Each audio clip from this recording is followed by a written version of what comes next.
बेहद खुशी हुई यहाँ आकर कि आपने तालीम के लिए और बच्चों के एजुकेशन के लिए जो वादा आपने किया कि नेक्स्ट ईयर कहीं भी बैठा लेना, तो मुझे बड़ी खुशी हुई और मुझे इंशाअल्लाह उम्मीद है कि आप लोगों ने जो शुरू किया है काम, अल्लाह ताला इसके अंदर तरक्की भी देगा और बरकत भी देगा। Thank you sir.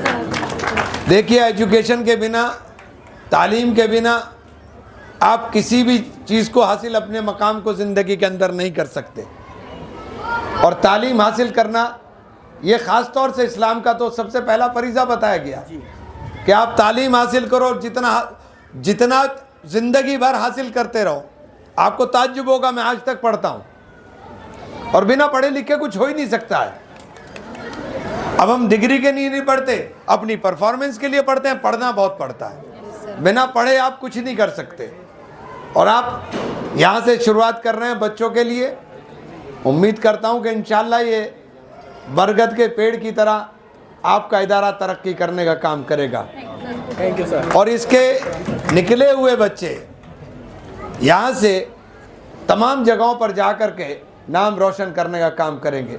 मेरी बहनें बैठी हुई हैं, सबसे ज़्यादा जिम्मेदारी आपकी होती है, क्योंकि जब आप बच्चों को तालीम की तरफ लेकर जाते हैं, और ख़ास तौर से बच्चियों को, क्योंकि बच्चियों की तालीम का मतलब है कि बच्चियों की तालीम से दो घर रोशन होते हैं। जहाँ से वो आती है वो तो करती है, और जहाँ वो जाती है उसको भी करने का काम करती है। तो बच्चों और बच्चियों की तालीम और साथ साथ दीन की तालीम। देखिए, दीन की तालीम आपको सही मायनों में अखलाक सिखाने का काम करती है। जब आप दीन के बारे में जानने का काम करते हैं, तो दीन के बारे में जान करके जब आप दुनियावी तालीम हासिल करते हैं, तो यकीन जानिए कि इस ईरान ने आपको दिखा दिया कि दीन और दुनिया की तालीम के साथ जो मिक्सचर बन के निकलता है, उसका नाम किस तरीके से उससे नौजवान और किस तरीके से वो जज्बा पैदा कर करके ईरान ने दुनिया को दिखा दिया कि डरना अल्लाह के अलावा किसी से नहीं है।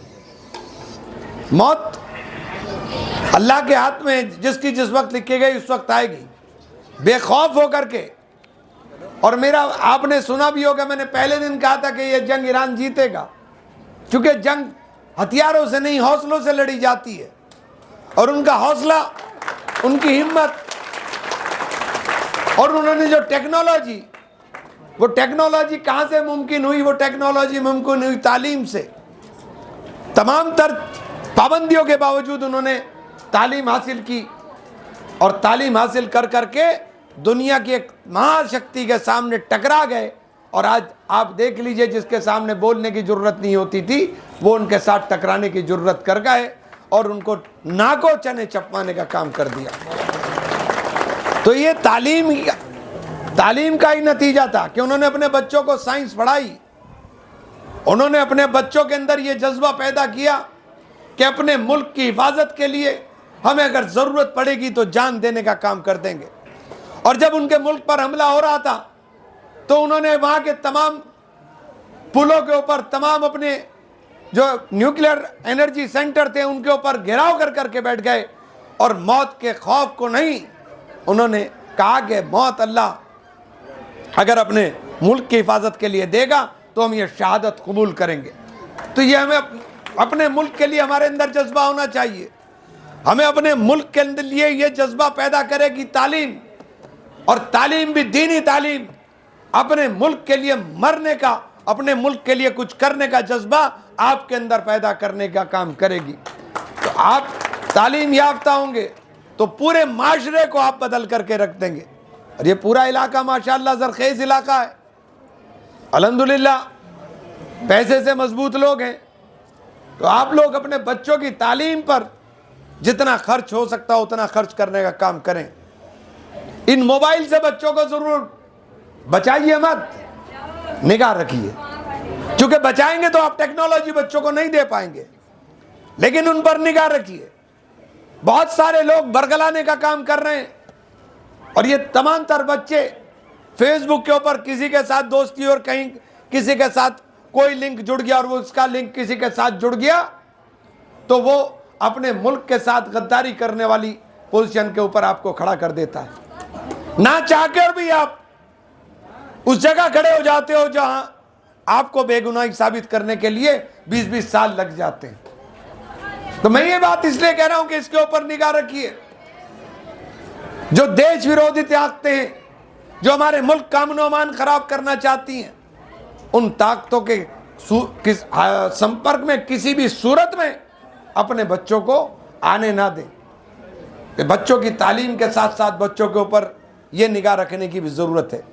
मैं आप सब लोगों का तहे दिल से शुक्रगुजार हूँ।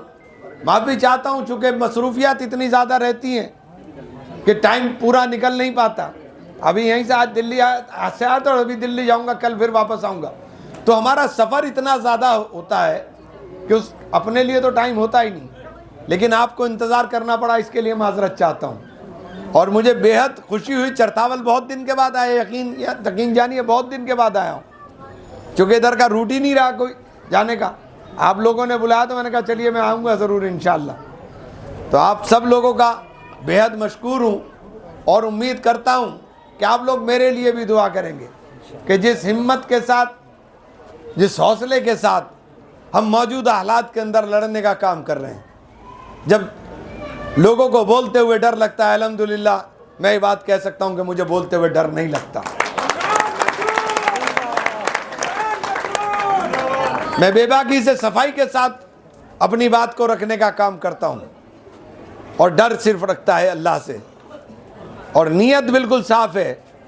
नीयत ये है कि जिस जगह अल्लाह ने हमें पहुँचाया है, क्योंकि वो ऐसी जगह है जहाँ से आवाज़ पूरी दुनिया के अंदर जाती है, तो वो आवाज़ बुलंद आवाज़ बन करके आपके हुकूक की हिफाजत के लिए जो लड़ाई लड़ सकते हैं, हम उस लड़ाई को लड़ने का काम करें। आप तमाम साथियों का बहुत बहुत शुक्रिया, बहुत बहुत धन्यवाद साथियों।